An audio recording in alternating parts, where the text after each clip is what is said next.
Hi, guys. Welcome to Grow Up. My wife and I, we wanted to address the Equality Act today. It's something we've seen a lot of conversation about. I want to make it explicitly clear I do not support the Equality Act. And in saying that, you can kind of see why this is such an insane bill and why it's built the way that it is. Nobody wants to say, I don't support the Equality Act. That sounds bad. It's like nobody wants to not support equality. Everybody's like, equality, that's a nice word. We want people to, it's everything behind it in the semantics and the fact that it's not built around equality at all in any way, in any facet, any form. As a Mhm. conservative, I believe in, having sort of those opportunities being equal as a child, and that's something we need to work hard on. But I don't believe in equal outcomes. And this bill has nothing to do with either of those things, though. It has nothing to do with it at all. They're taking a word and they're using it as a political prop, as a political tool. So we want to explain a little about what the equality bill is actually doing. So you want to start? Ironically, on Women's Day, Yeah. this is what's so funny about this is that this legislation attacks women in every facet, from girls' sports to how they identify, how they're going to be allowed to identify, what kind of role parents have in their own children's development. This is an attack. I would say the Equality Act is one of the most dangerous pieces of legislation I've ever seen in my lifetime.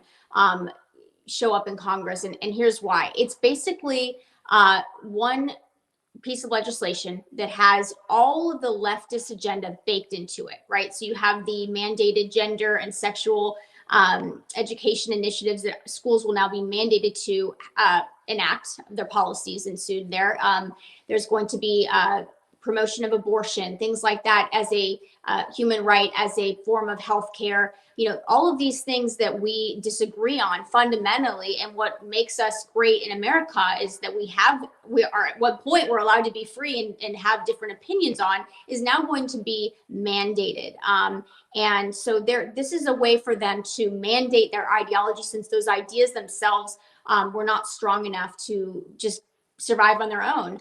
You Yeah, want to so talk about if the Equality Act right, the religious passes, like, ones? well, there's a few things that I want to get into. There's the religious freedom part, which is really important. We'll get into that in a second. But I just want to point out that something very important, if you have kids or you're an uncle or an aunt and you have nieces and nephews, one of the things that the Equality Act would do is it would trigger a mechanism that would allow the federal government to take funding away from schools if those schools did not comply with the act. So that would mean, no matter what part of the country you live in, how conservative or, liberal it is, doesn't really matter. You're all going to be treated with the same rules in respect to allowing anybody to choose their gender and play sports with people who are not their born sex. So whatever you were biologically born as, you would no longer have to play with. You could just choose to play with something else, or somebody else, some other group. That's something I know a lot of parents, especially in conservative areas, are very opposed to, and it's something that even quite a few liberal parents that I've met are opposed to. So it's something that should be on your radar, that's something that this would do. That's not equality. That's changing the very nature of the way that we've viewed competitive athletics with children for pretty much the entire existence of modern sport for amateurs. So that's something that, it's very serious. The religious freedom aspect, though, is something I think is probably the most significant change, because essentially it would say churches have to violate their faith. And that's a big, big problem here. So I've talked to pastors all over in the state of Tennessee. They're all concerned about this act. And some of which are not super conservative people, but they're concerned about this, because this does have not just the immediate effect, but the long-term effect of setting a precedent that the government can step in here and change the way that your religious freedom works, and essentially have like a bigot clause saying, hey, if we decide you're a bigot and you don't do exactly what we tell you, you could face ramifications. So it would force a church to have to hire against, their own values. So if they have a school, let's say, for instance, a Christian school, and that school's hiring for a principal, and they go out there and they, say, hey, we're opening this process, send in your applications. They could have somebody apply who's vehemently opposed to their values, but checks all the other boxes, and say nobody else applies, or a second or third person applies and they also may check the boxes, but are, values opposed. And in a normal setting, that school would say, you know what, we're going to hold off. They would then have grounds for a discrimination suit saying that, this is not this is not fair, and the church doesn't have the right not to hire us just because we don't share the same values they do. And so that's a space we can't get into. And I think this is somewhere where when they got into the marriage equality stuff, things got off track because people would they would conflate the two issues, and they would say, well, one means the same as the other. And it didn't mean quite the same thing there. Under this context, though, this is about the very, very nature of religious freedom. It would be taken away as a result of the Equality Act. So the concern in churches is astronomical, and I think that they have every right to be very concerned about this, because this is something that could change the very way that churches, sort of have autonomy in America to practice their faith. And it's not just one faith. This is all faiths that are under threat by a bill like this, because even if it doesn't affect your church, it affects the very fundamental freedom that allows your church to operate. And so that's really the number one reason for me. And there's many reasons, but that's the number one reason as getting into politics that I could not support this bill under no circumstances, because anything that threatens freedoms in this way it's un-American in my view. But then you go into the other issues as like a woman, one of the interesting things I read going deeper into this bill is that it would allow, say in a hospital setting, a nurse who was born a male, and then could maybe say that they don't identify that way anymore later on, that they would then, potentially be placed in a position where they would do what would generally be a job where you would expect a female to do it with you, like say an OBGYN appointment as a nurse or whatever it is, that you may be put in that position, and that the actual patient would be held to the same standard, that you would essentially have to, like, you better be comfortable with that, you bigot. Well, also and I don't think that's fair to women. Well, certain hospitals also, religious hospitals, don't want to do abortions. They're not abortion facilities. Yeah, they want to have the freedom to help bring babies into life, not kill them. Yeah. And they have the right to do that as of right now, but the Equality Act would prohibit them from that because of the way. See, the way that they worded this bill, it's very loosey-goosey, the very broad stroke terms, which give them power to define that later. Yeah. That's how it was intentionally written. That's a great point, because that goes back to the difference between conservative justices and liberal justices, because they love broad laws more than anything, because a broad law means it's a living document, and that means they love it being up for interpretation forever. And for them to be able to change the rules as they go along. That's why when you read this bill, you'll read it and you'll go, well, this seems kind of like very simple, but it's really not. You have to look at all the other laws that it affects, and that's where you get all these breakdowns. One of the things they do in the bill is they change the way that we refer to pregnancy in past bills, and they now refer to it as pregnancy and related procedures.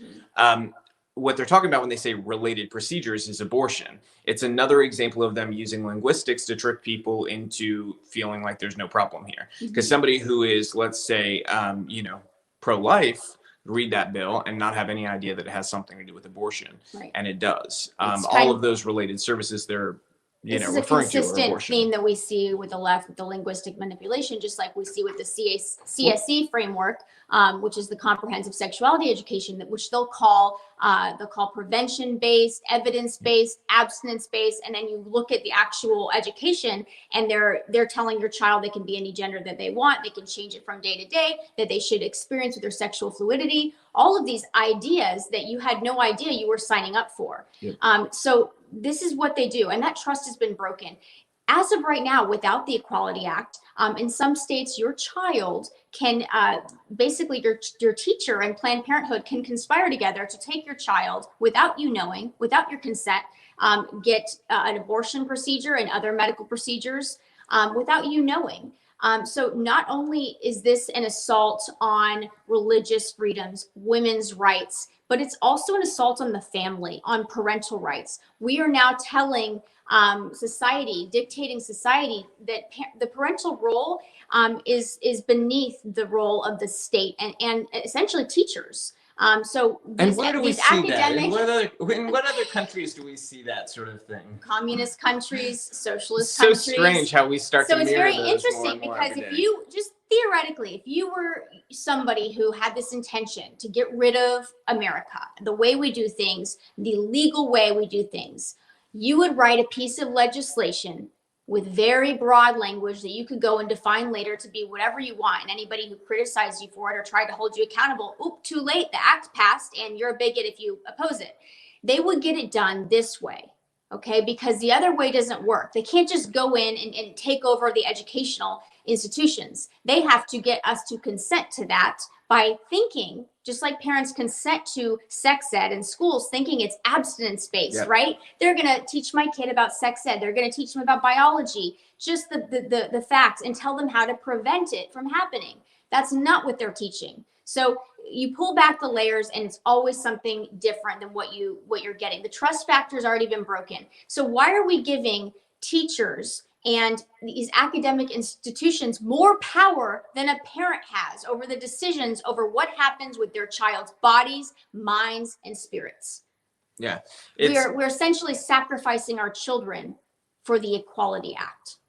It's, I try to relate this to people all the time. I think one of the most dangerous things that we have to understand and be able to help other people, you're all activists. Like, you all have a job. Everybody watching, you all have a job, and your job is being able to relay this information to people who don't know, so one of the number one things that people need to know who don't know this already is that Democrats love to use linguistics. They love to use words to trick people. So when they use a name like the Equality Act, that is their whole marketing package. They depend on being able to have the headline that says, 43 Republicans voted against the Equality Act, to make us sound like we're just equality haters. And we like hate they were equality. Against equality. And It's that's like the puppies. Use the exactly puppies no. That's example. what I was going to Okay, do. use That's the where I'm puppies going next. So example. the thing I always tell people in person is, I say, this is basically this Equality Act is akin to me writing a bill called the If You Love Puppies Act and Want to Save Puppies, Vote Yes bill. Okay. Mhm. And inside the bill, it actually is laden with things to kill puppies. But when you vote against it, I get to say, oh, you voted against the Do You Love Puppies, Vote Yes bill. It's nonsensical. Obviously, you should vote against the bill because inside the actual bill, it's leading to puppy murder. But the name of it sounds so nice. How could you vote against it? And that's the way that they design so many of these bills. It's deception, it's manipulation wrapped in a lie within another lie within another lie. And as much as I wish we were playing on the same sort of level playing field here, we're not. They're not engaging in a real bipartisan effort to come to some sort of agreement on a problem. They can't even agree on what the problem is within their own party, let alone everybody else. And so until we can all unify around, hey, we have a set problem we need to fix, we can't come up with a solution. It's that loss of shared language, shared understanding of issues that is leading us to just absolute destruction on so many fronts, because we can't even identify what the problems are anymore. And that's number one, needs change. So, I'd say this is sort of off topic a little bit from here, but with my own campaign, something we've talked about a lot is that I'm writing in-depth policy things on every front. And I want people to know exactly where I stand. And I think too many politicians, they play the game where they're like, you want to have it both ways. I don't want to have it both ways. I want to tell you where I come from, how I feel about things. And I want to stand strong for those things. I'm not going to be one of those people that goes back and forth. So this is one of those examples on the Equality Act. I could absolutely never support a bill like this. Well, this is also very anti-woman. We should touch on that because, me being involved in counter trafficking, we have no safe spaces for women if you erase women's safe spaces. Yep. And some of these women, okay, first off, sex trafficking in particular, because I'm just going to focus on that right now, is a predominantly gender-based crime, meaning that most of the buyers are men, not women. Most of the victims are women, not men. So knowing those two facts and knowing biology, we need to be able to mitigate those risk factors and address them. They're very real risk factors. So when when you're saying that, recently the Women X thing, right? They're trying to degender language. They're trying to erase womanhood, saying that, now you're chest feeding, not breastfeeding. That birthers, not, a woman giving birth. Like, they're changing language and essentially erasing womanhood, femininity, all of the things that make us different. And one of those things that's really going to hurt women the most and make it the most unequal footing is the women that are the most vulnerable, who have been exploited in ways you can't even imagine, are now being told that they have to go to a facility where men will watch them undress, help them with very personal, vulnerable, intimate situations where they're supposed to be in their recovery and in a very trusting environment and supportive environment, which should be made up of other women. And if you know anything about trauma recovery, especially with sex crimes and gender-based violence, that is very, very important piece to your recovery, is feeling safe. And we are taking that away from people that have experienced horrific abuse. It's the same issue with domestic violence too. Just on that reason alone, this legislation is garbage. It's absolutely erasing these safe spaces for women and children.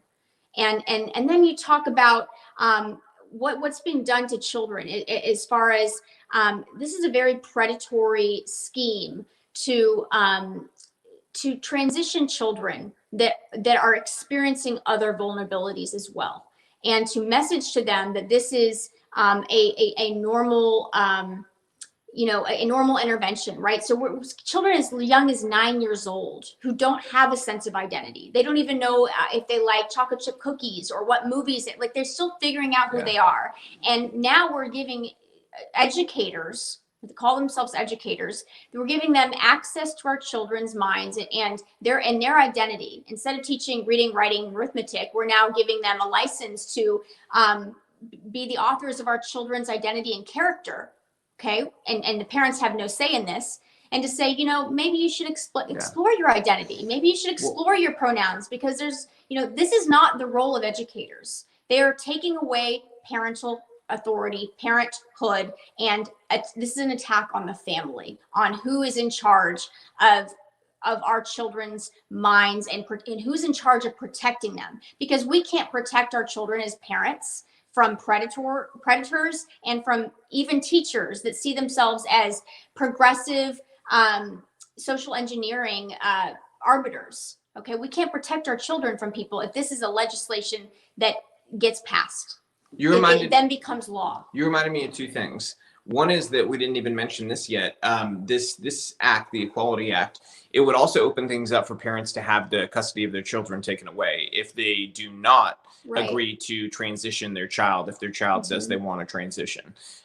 So, we've gotten to a place where Disney just banned Dumbo and the Aristocats and Peter Pan for children under 7. Yet, we also are looking at passing a law that would require parents to comply with their 7-year-old if their 7-year-old says they want to transition their sex. That's nonsensical to me. And I think it's nonsensical to the majority of Americans. And so that's why I have no qualms at all saying that I can't support this. The second thing you reminded me of is, you made such a great point about the fact that this affects trafficking victims. Same thing, domestic violence victims. Absolutely. Domestic violence victims would be put in the same position where they would be forced into, places where they're going to be stuck with biological males that could impede their recovery. That doesn't mean that the other people are not deserving of a place for their own recovery. They are. But biological women, they're entitled to this. They've gone through domestic abuse. They need a safe place to get better. And it's the same thing. The other thing too is drug rehab. Yes. Same thing with drug rehabs. Yes. They have, sex-based drug rehabs so that people who have those problems don't fall into worse problems. This also defeats that notion. So there's so many issues that are going to crop up from this. If they're able to convince 10 Republican senators to go along with this, I pray to God every day that they will not be able to get 10 Republican senators on board with this, because that's what they need in the Senate to pass. They already passed it in the House. So all they need is 10 Republican senators to get on board with letting this come through. We need our Republican senators staying strong on the filibuster. Not one of them should move an inch for this act. It is horrific. It is something that will cause problems in America for decades. It's non-negotiable. It really, we have to have a hard line on things that are non-negotiable, and this is one of them. This is women having that space to be able to recover, and on our children having a place to be able to be children at their schools and not be forced to have, this very extreme gender theory pushed down their throats. That's something that's not negotiable. And I think that, we have to be really clear about that. Right. So I also just want to use another example, sometimes it helps to understand what this translates to in real life.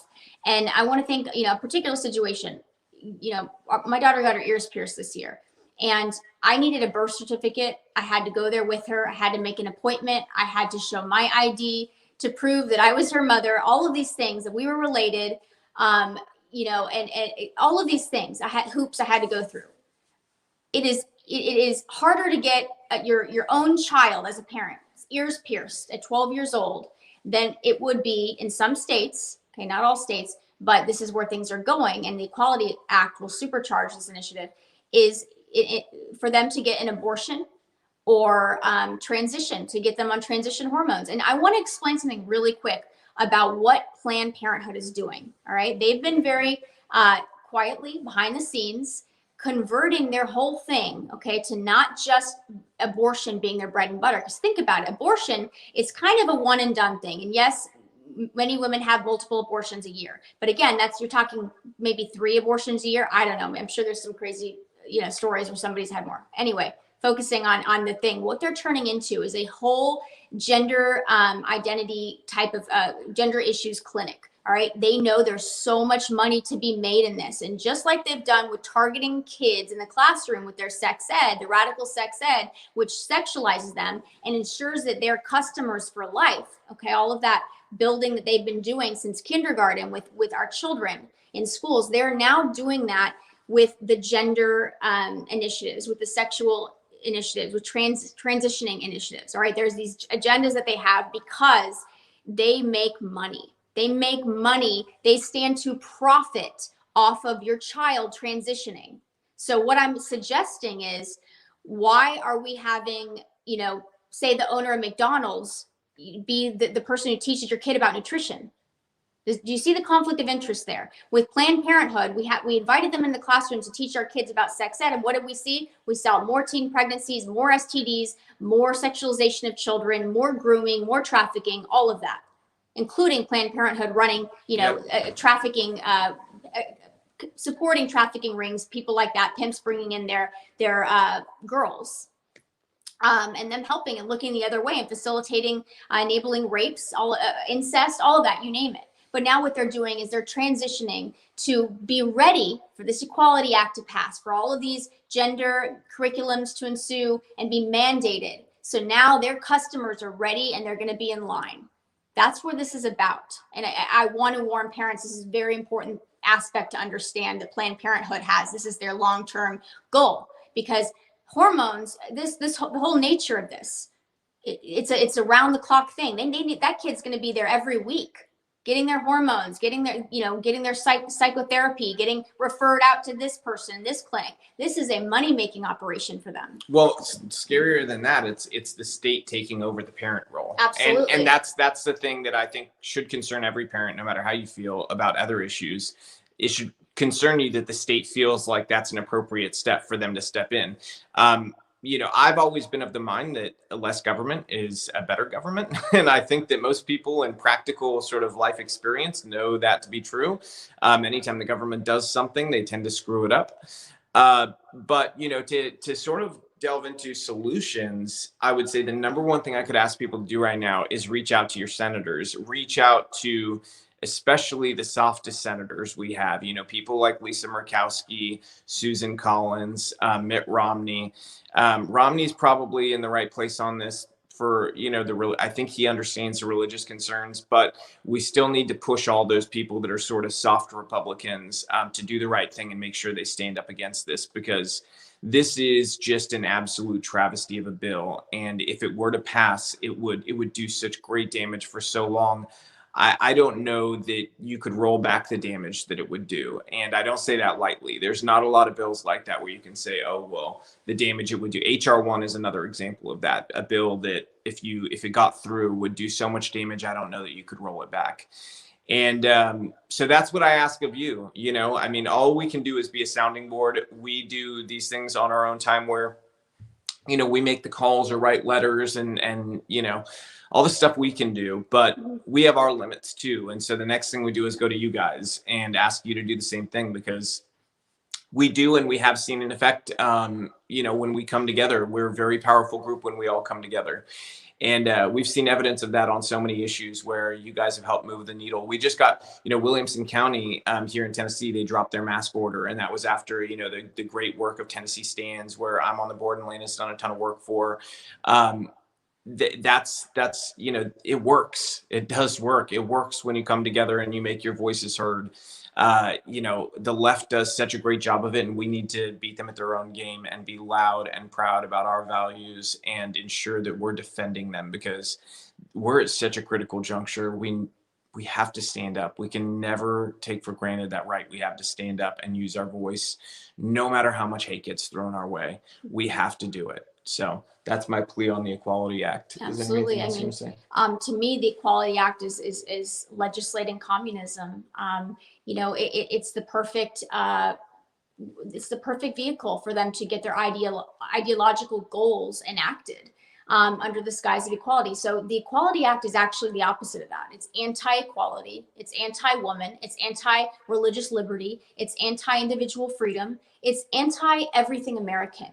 So make sure that when you use your voice today, when you're having these conversations, that you let people know that that is what it is.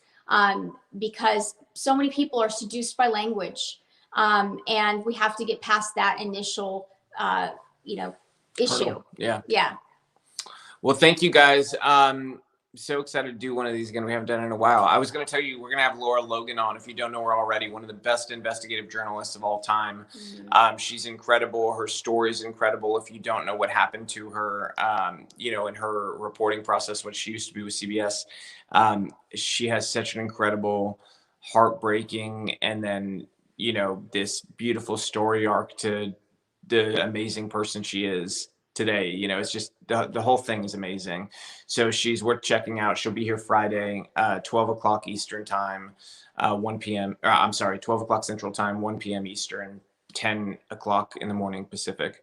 And then we have Chris Mattman, who is the Chief Technical Officer at JPL, works with NASA, and has worked with DARPA on a project including the dark web and cataloging the dark web. I thought that was a really interesting thing that we could delve into, and the dangers that we're going to face with the dark web, and what exactly we can do to mitigate a lot of the stuff that we're going to face is going to come our way and is going to come towards our kids and our families in the future. So that'll be on Wednesday, right?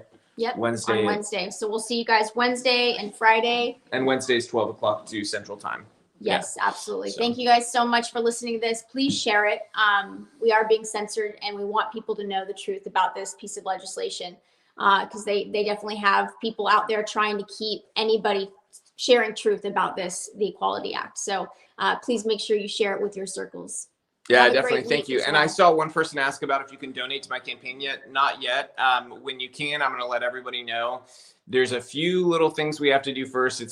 Everything's getting put together so that we have a really smooth, big rollout. So when you're able to, I will definitely, trust me, I'll be very loud about it, because as much as I hate the idea of fundraising, like, you have to do it. You have to do it.